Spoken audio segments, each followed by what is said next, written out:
সংস্কারের অভাবে বেহাল দশা কিশোরগঞ্জের কুলিয়ারচরের বেশিরভাগ সড়কের। ঝুঁকি নিয়ে চলাচল করছে যানবাহন, এতে প্রায়ই ঘটছে দুর্ঘটনা। জনগুরুত্বপূর্ণ সড়কগুলো দ্রুত মেরামতের আশ্বাস দিয়েছে প্রশাসন। ভৈরব প্রতিনিধি এম এ হালিমের রিপোর্ট, জানাচ্ছেন কিরণ মোস্তফা। অসংখ্য খানাখন্দে ভরা কিশোরগঞ্জের কুলিয়ারচরের আগরপুর, ভাগলপুর, ডুমরাকান্দা, বেলাবো, ফরিদপুর, আকবরনগর ও জামতলা কুলিয়ারচর বাজার সড়ক চরম ঝুঁকি নিয়েই চলছে যানবাহন। ভোগান্তি পোহাতে হচ্ছে যাত্রী ও পথচারীদের।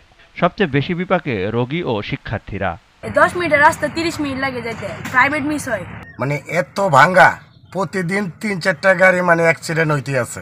বৃষ্টি আইলে পানি জমা থাকে, ব্যবসা বাণিজ্য করি এখানে, এটা খুব সমস্যার হয়ে যায়। ওই জায়গাটা হলো অত্যন্ত ভাঙ্গা। ভাঙাচোরা সড়কে দ্রুতই নষ্ট হচ্ছে যানবাহন। দুর্ঘটনার সাথে বাড়ছে হতাহতের সংখ্যাও।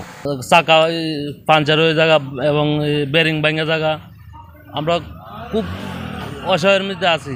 আমরা কাজ করি 500 টাকার 700 টাকা মজুরি দিতে হয় দোকানে। আমরা যে একটা কাজ করি দ্বিগুণ টাকা গাড়ি তোরা নষ্ট হয় ভাই। ভাঙ্গার কারণে গাড়ি দুর্ঘটনা ঘটে, বিভিন্ন ধরনের মানুষ কষ্ট পায়। অনেক সময় অনেক লুকি ব্যথা পাইতা যে এই রাস্তাটা থেকে আমাদের দূর সম্পর্কে তাড়াতাড়ি রিভাইন করা হয়। অতি বৃষ্টির কারণে সড়কগুলো ভেঙে গেছে জানিয়ে দ্রুতই সংস্কারের আশ্বাস দিয়েছে স্থানীয় সরকার প্রকৌশল অধিদপ্তর।